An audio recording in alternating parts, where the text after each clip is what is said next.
టాలీవుడ్ లో గత కొంతకాలంగా సాగుతున్న పర్సంటేజ్ వార్ ఇప్పుడు పీక్స్ కి చేరుకుంది. కేవలం వ్యాపారపరమైన విభేదాలతో మొదలైన ఈ వివాదం ఇప్పుడు ఏకంగా mega power star Ram Charan ప్రతిష్టాత్మక చిత్రం పెద్ది విడుదలను అడ్డుకునే స్థాయికి వెళ్లడం ఇండస్ట్రీ వర్గాలను దిగ్భ్రాంతికి గురిచేస్తుంది.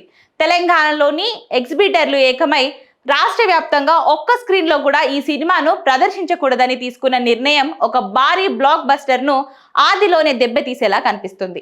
తెలంగాణ ఎగ్జిబిటర్లు అసోసియేషన్ తమ డిమాండ్ల కోసం ఒక భారీ చిత్రాన్ని ఆయుధంగా వాడుకోవడంపై సర్వత్రా విమర్శలు వ్యక్తమవుతున్నాయి. నిర్మాతలతో సాగుతున్న ఈ పోరాటంలో అటు అభిమానులు ఇటు చిత్ర బృందం బలిపశువు అవుతున్నారని విశ్లేషకులు అభిప్రాయపడుతున్నారు.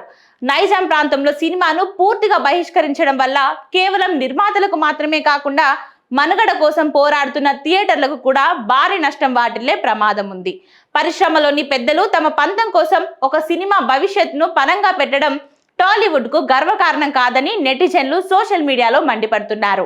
జూన్ 4 లోపు ఈ సమస్యకు ఒక పరిష్కారం లభించకపోతే తెలుగు సినిమా చరిత్రలో ఇది ఒక చేదు జ్ఞాపకంగా మిగిలిపోయే అవకాశం ఉంది.